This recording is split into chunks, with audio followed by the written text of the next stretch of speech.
Hello tout le monde! Aujourd'hui dans cette vidéo je vais vous parler des croyances limitantes. C'est une pensée qu'on va se répéter, une conviction qui est profondément ancrée en nous, qui va restreindre nos actions, nos pensées et nos possibilités. Elles vont souvent apparaître à cause de nos expériences passées, des critiques qu'on a pu recevoir et aussi parfois des normes sociales. Une croyance limitante, ça peut être par exemple je peux pas changer de travail parce qu'il est trop tard, je suis trop vieux ou trop vieille pour faire ci ou ça, les autres sont toujours meilleurs que moi, ça c'est une spéciale pour moi, je ne peux pas gagner plus d'argent. Enfin voilà, il y en a plein des croyances limitantes et on en a tous. Elles sont souvent basées sur des perceptions erronées qu'on a de soi-même, mais l'avantage c'est qu'elles peuvent être modifiées. Donc déjà, comment se forment les croyances limitantes ? Comme je l'ai dit, ça peut être par rapport à nos expériences passées, surtout celles qui ont eu un grand impact sur nous. Par exemple, si on a échoué quelque chose par le passé, on peut se dire qu'on va pas être capable de le refaire. Si on rate un entretien d'embauche, on peut se dire qu'on est nul, que de toute façon on n'est pas fait pour ça, qu'on n'est pas capable de le faire, alors que pourtant c'est ce qu'on a vraiment envie de faire. Mais les croyances limitantes vont nous freiner. Elles peuvent aussi apparaître à cause de notre environnement, donc nos amis, notre famille, nos collègues, la société, l'école par exemple. Si on a reçu des critiques par le passé, on peut penser qu'elles sont vraies. Par exemple, si on nous a toujours répété qu'on était maladroit ou qu'on était nul en maths, on peut l'avoir intégré et du coup le penser, et ça peut être difficile par la suite de se détacher des étiquettes qu'on nous a collées. Elles peuvent venir aussi de l'éducation. Tout ce qu'on nous dit et tout ce qu'on nous apprend quand on est enfant, ça a un énorme impact sur la personne qu'on devient. Toutes les valeurs qu'on nous transmet, ça s'ancre en nous et ça peut créer des pensées qui restent à l'âge adulte. Par exemple, si quand on était petit, quand on pleurait, on n'arrêtait pas de nous dire qu'il faut arrêter de pleurer, que c'est pour les faibles, quand on est adulte, après on peut avoir du mal à exprimer ses émotions et penser justement que pleurer c'est pour les faibles. L'enfance, c'est une période extrêmement importante. Quand on est petit, nos cerveaux c'est des éponges et on va vraiment absorber tout notre environnement. Et comme je l'ai dit, tout ce qu'on va acquérir, ça peut rester à l'âge adulte, même si après à l'âge adulte on peut modifier ses croyances, ça peut être difficile si elles sont vraiment ancrées depuis l'enfance. Parce que justement, ces croyances, c'est ce qu'on a déterminé comme étant notre réalité depuis qu'on est tout petit.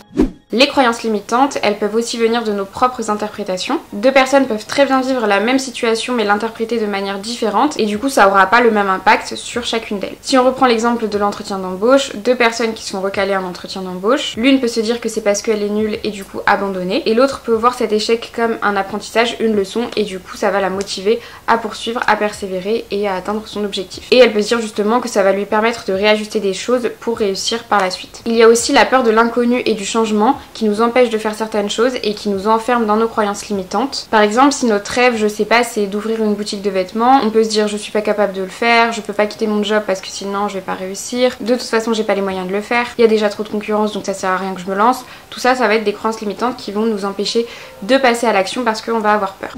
Les croyances limitantes peuvent aussi venir du fait qu'on va se comparer avec d'autres personnes, encore une fois. On peut penser qu'on n'est pas à la hauteur. Donc moi, comme j'ai déjà dit, ça m'est beaucoup arrivé de penser que j'étais moins bien que les autres. Ça a vraiment un impact sur la confiance et l'estime de soi qui sont pour moi la base de tout. C'est vraiment le ciment qui permet de pouvoir progresser, de pouvoir évoluer, de pouvoir réussir, de pouvoir avoir des bonnes relations. Si déjà vous avez ça, franchement c'est énorme. Donc pour moi, s'il y a un seul truc à travailler, c'est la confiance et l'estime de soi. Et ça reste quand même un gros truc à travailler puisque ça se fait pas du jour au lendemain. Et de toute façon, on peut jamais avoir 100% du temps confiance en soi et de l'estime de soi. Mais après, il y a des degrés différents en fonction de chaque personne. Moi, j'avais tendance à beaucoup me dévaloriser, du coup j'entreprenais pas les choses que j'avais vraiment envie de faire et je me disais que les autres le feraient bien mieux que moi. Mais du coup je passais à côté de ce que je voulais vraiment faire et au final j'étais passive de ma vie, et ça c'est important de s'en rendre compte pour pouvoir changer les choses et pouvoir vraiment profiter de sa vie. Les croyances limitantes, elles viennent aussi de la répétition des pensées négatives. Les pensées qu'on a aujourd'hui, ça fait de nous la personne qu'on est demain. C'est important de les identifier et de les modifier quand on se rend compte qu'on est trop négatif parce qu'elles ont vraiment un impact sur nos comportements et nos choix. Quelles sont du coup les conséquences des croyances limitantes ?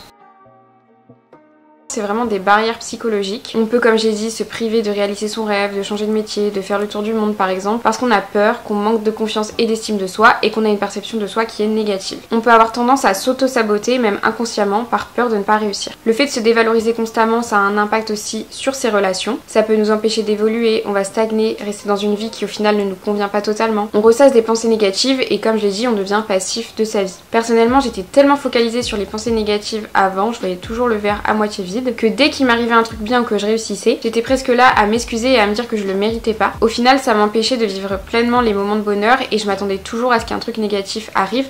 Donc même quand je vivais un moment heureux, je me focalisais pas sur ça, mais je me disais de toute façon après il va arriver un truc mauvais. Et après c'est vraiment un cercle vicieux et ça m'empêchait d'être heureuse et de profiter des bons moments. En fait, on va se convaincre soi-même de certaines choses pour se protéger, mais du coup ça va nous empêcher de donner le meilleur de nous-mêmes pour réussir ce qu'on veut vraiment. Maintenant, comment modifier et surmonter ces croyances limitantes ?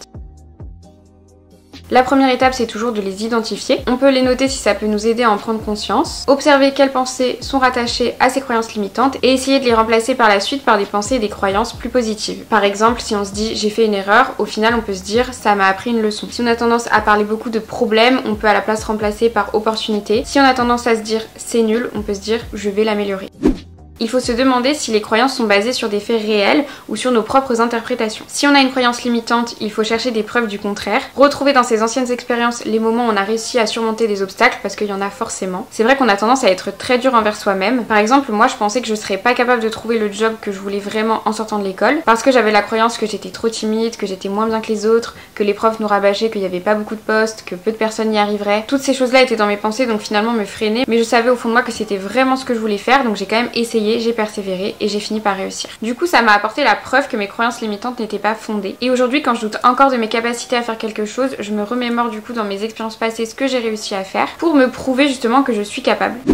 C'est vrai que j'ai tendance à minimiser mes réussites et à pas me dire assez que je suis fière de moi. Je me concentrais beaucoup plus sur les échecs et je passais rapidement sur les réussites. C'est vraiment super important d'analyser ses croyances et de se demander si elles viennent de la peur de l'inconnu ou d'une expérience passée. On peut aussi, si on a du mal et si par exemple on se trouve nul, demander l'avis à un de ses proches en qui on a confiance parce que ça peut nous aider à rationaliser les choses et à nous apporter des preuves pour contrer nos croyances limitantes.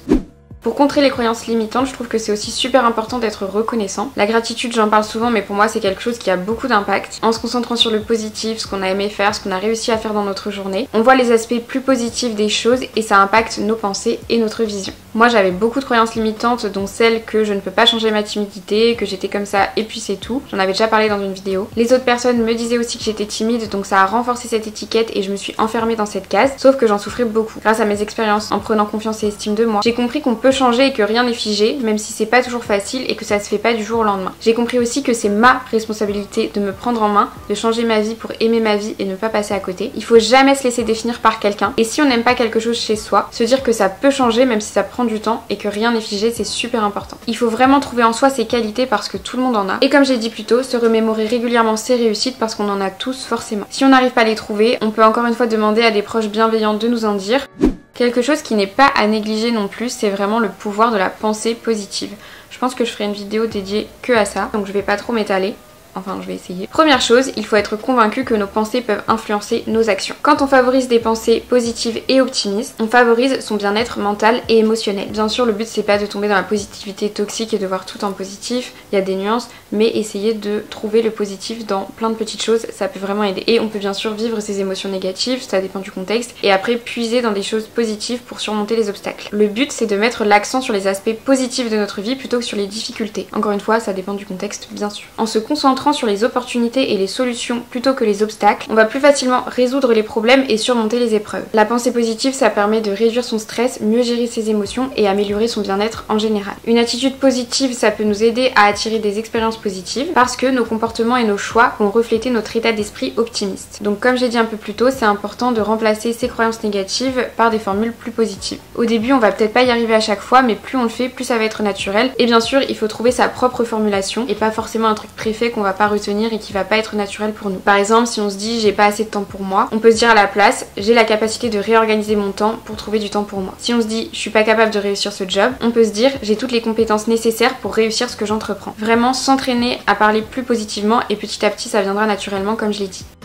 Plus on croit en quelque chose, plus notre réalité va s'aligner et ça va renforcer le fait qu'on pensait avoir raison. Par exemple, si on croit qu'on est capable de réussir ce job, qu'on arrive finalement à se le répéter plusieurs fois dès qu'on identifie la pensée qui se dit qu'on n'est pas capable, la réalité va finalement s'aligner avec le fait qu'on est capable de réussir ce job. Donc on va réussir ce job et on va avoir la preuve concrète qu'on est capable de le réussir et ça va renforcer notre croyance positive et donc après c'est un cercle vertueux.